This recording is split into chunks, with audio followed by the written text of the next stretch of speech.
Happy Wednesday, Michigan football fans. I am your host, James Yoder. You're watching the Michigan Football Report here on YouTube from Chat Sports.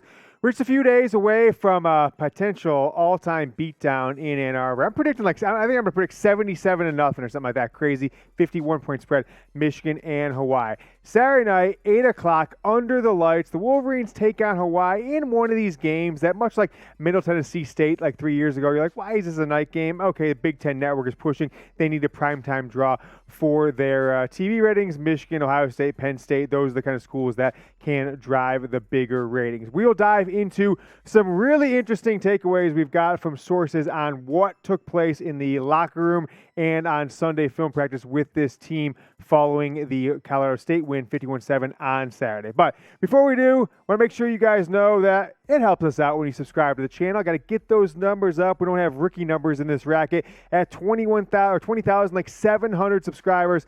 Can we get 300 more before Saturday night, 8 p.m. Eastern? We will see. Let your friends know, youtube.com/Michigan TV. Hit that subscribe button here on YouTube. You won't regret it. And if you do regret it, money back guarantee. If you didn't see the show last week, we're not only the #1 Michigan football show in the United States, also now the most watched Michigan football show in all of Mexico. It is the Wolverines and the Fighting Rainbows. I think that's their name. Warrior Rainbows, whatever. Rainbow Warriors, whatever. This is a disaster of a program at this point. I mean, they lost to Vanderbilt, 61-3 or something like that. And then Vanderbilt gave up like 450 yards the next week to a school called Elon. I'm not even talking about Musk. There's no affiliation with the richest man in the world. Just a school named Elon put 450 yards up on Vanderbilt, who the prior week beat Hawaii like 61-10. So I think this is going to be a blowout of, along the proportions we've never seen in a generation for Michigan, at least at home. Predict the score for me down in the comments. You saw the point spread there. Michigan is a 51-point favorite. Frankly, it's the biggest point spread I can remember for a Michigan football team, a 51-point spread and a 67-point over-under. So go ahead and predict in the comments. I'll pin that comment to the bottom of the video. Go ahead and reply there. Folks, my prediction, I'm not even going to joke about this. My prediction, Michigan 77, Hawaii nothing. Coming to the locker room on Saturday night or Saturday afternoon, Cade McNamara spoke to media, and he had some pretty interesting comments, basically saying that he was caught off guard with the, one guy starts the first game, another guy starts the second game. He had Colorado State. J.J. McCarthy would be your starting quarterback for Hawaii. Said he was caught off guard. Kind of said that he didn't think that it was what he was expecting, thought that he had won the job. Talked to some people in the last 24 hours that said he should have been caught off guard because maybe the coaching staff wasn't 100% up front with Cade, told him all the right things. I think actually, from the program perspective, Jim Harbaugh played this very well. That in a lot of ways, you're going to let the naked eye, the fan base, decide who wins this job. We saw what Cade McNamara can do all last season, and then on Saturday against Colorado State in the first half into the third quarter. Now we will see, for the first time in program history, J.J. McCarthy start a game, second game of his sophomore year. If he starts and he comes out firing folks, I think you know what the result will happen the rest of the year when it comes to the depth chart at quarterback. The game plan against Colorado State was to light it up, right? I told you, and if you were like me, you listened to my advice. That's what good, smart people do. They listen to my advice. I said, Michigan first half minus 15.5 versus Colorado State was the lock of the decade, the century, the millennium.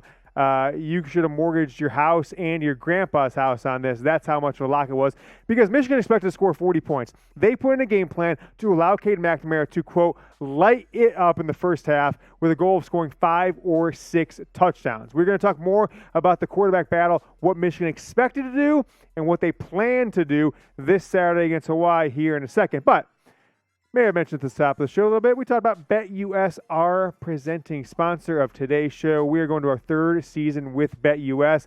I put all my money in all the games I bet, including that big-time lock of the century, Michigan minus 15. I make all those bets with BetUS.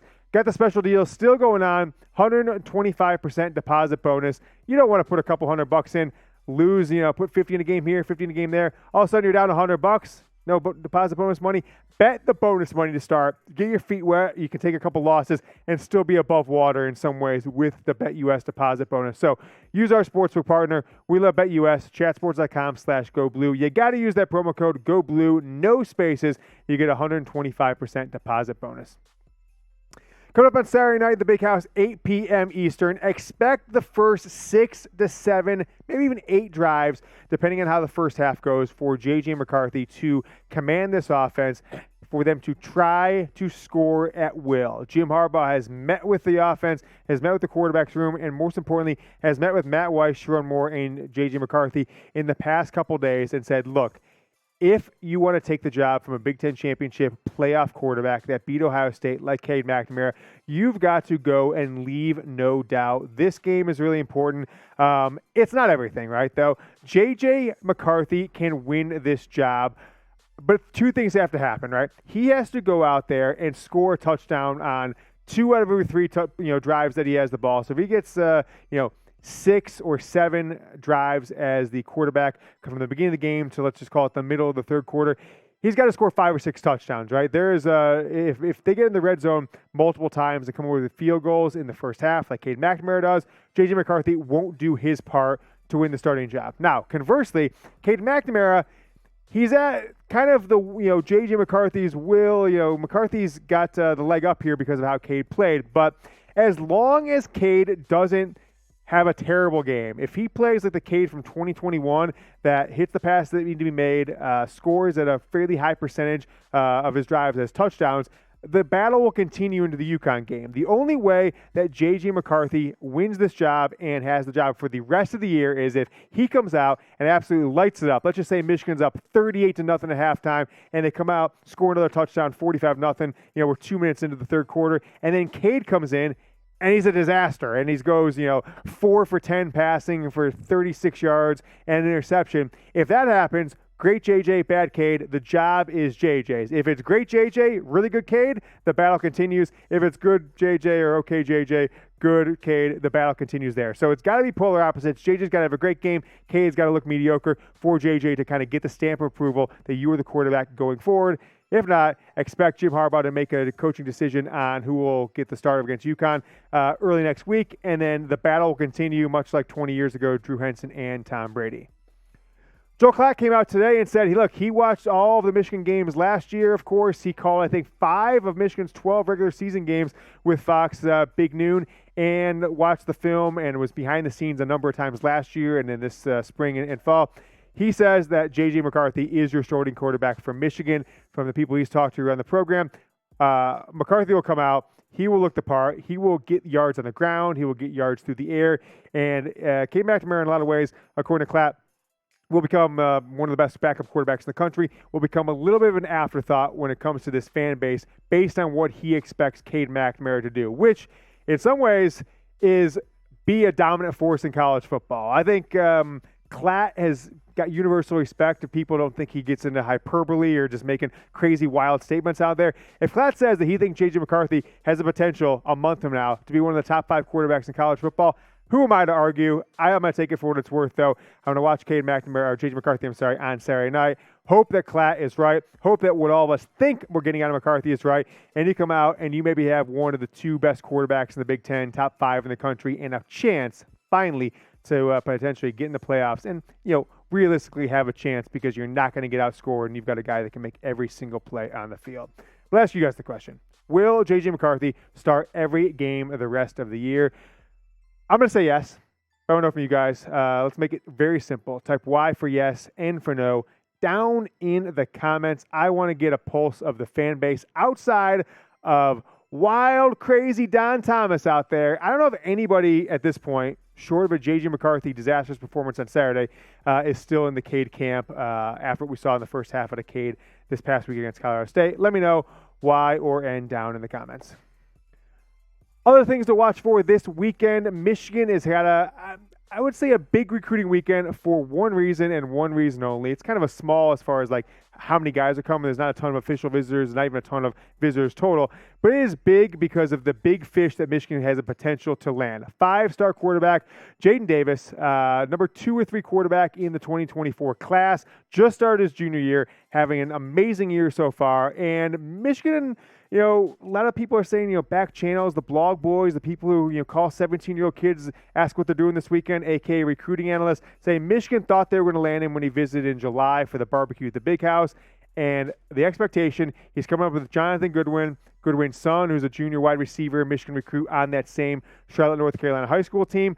Those guys, potentially one of their teammates, their other wide receiver, who's a junior, will all come up. But a lot of Davis's family will come up again. This could be, with a great atmosphere on Saturday night, with a great performance offensively from J.J. McCarthy, Jim Harbaugh can walk into his Sunday morning meeting with Jaden Davis and his family and kind of just say, hey, you saw what the last 5-star did last night, J.J. McCarthy. Here's the crown. McCarthy will be here this year, next year, 2024. You are our guy. Come in, sit behind McCarthy for a year. Then you will be the big-time quarterback at the University of Michigan. Pretty compelling story if it all plays out like that, but we'll see what happens with McCarthy. Can Jim Harbaugh close the deal on Sunday morning with Jaden Davis?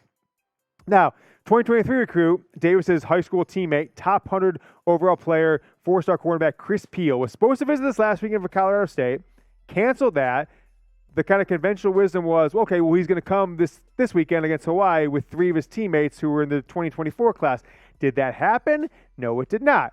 Why did it happen? I'm not sure. But he's not visiting, didn't visit last weekend, not visiting this weekend with his teammates. He is actually going to North Carolina State this weekend. We'll visit Michigan next weekend for UConn. A lot of people think that Michigan leads for him. I think if they got Jaden Davis or any of his other teammates to commit this coming weekend, that would go a long way with getting the securing the commitment of Chris Peel, top 100 overall player, 4-star cornerback out of North Carolina.